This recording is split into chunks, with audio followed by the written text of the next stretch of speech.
আজকে এক পার্টি আপনার বিয়া খাওয়ার যার দেখলাম তো একজনে করবাই আজকে বিয়া খাওয়া তো ফেয়ার পদ্ধতির মাধ্যমে।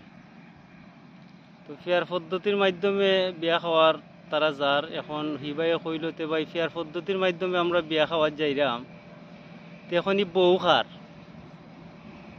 তো নে আর ভাই ওইটা কইল বউ তো যেহেতু ফেয়ার পদ্ধতির মাধ্যমে বিয়াওর তে বউ তো জনগণের।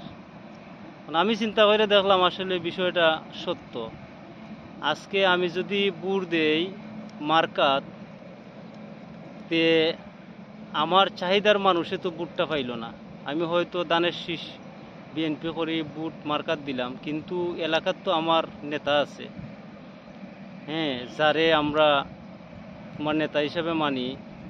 এখন এই হিসাবে ফেয়ার পদ্ধতিতে গেলে যদি আমার বুটটা মার্কার মধ্যে দেই তে আমার নেতা তো আইতো নাই কেন?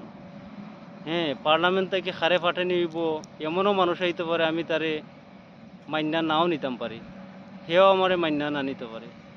এই জন্য ফেয়ার পদ্ধতি এই দেশের জনগণ অনেকটা বুঝে না, আমি নিজেও ততটুকু বুঝি না।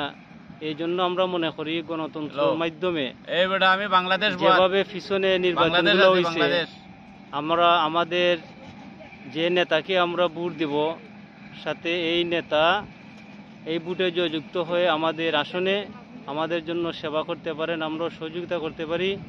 এই জন্য পেয়ার পদ্ধতি আমরা বর্জন করে আমরা স্বাভাবিক যেভাবে নির্বাচন হয় আমরা এই নির্বাচনে ইনশাল্লাহ আশাবাদী করব।